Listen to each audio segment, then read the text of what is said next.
खासै बनाउँदिनँ, तर आज यो रिजको जुन छ नि ridge line energy hydro power एउटा हो हैन, जसको चाहिँ सिम्बल रहेको छ RLEL।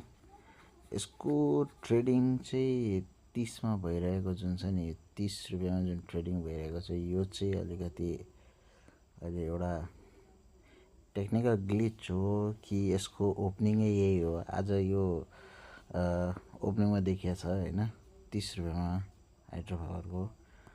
यसको सुरुवाती चरणको कुरो गर्दाखेरि 1 अर्ब 18 करोडको टोटल क्यापिटल यसको हुँदाखेरि त्यसमा 26 लाख अलमोस्ट 22% जति 21-22% जति यो थियो, जसमा लोकलको लागि 11,85,000 थियो, पब्लिकको लागि 14,22,000 किता थियो।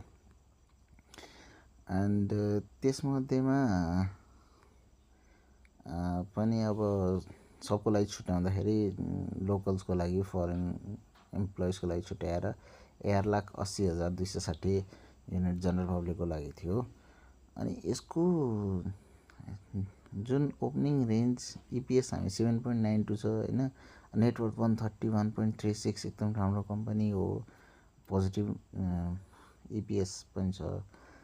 अनि त्यसमा यसको ओपनिङ रेन्ज 100 देखि 300 को अराउन्ड हुनुपर्नेमा यो 30 मा भएको छ, जो कि एउटा टेक्निकल ग्लिच जस्तो लाग्छ।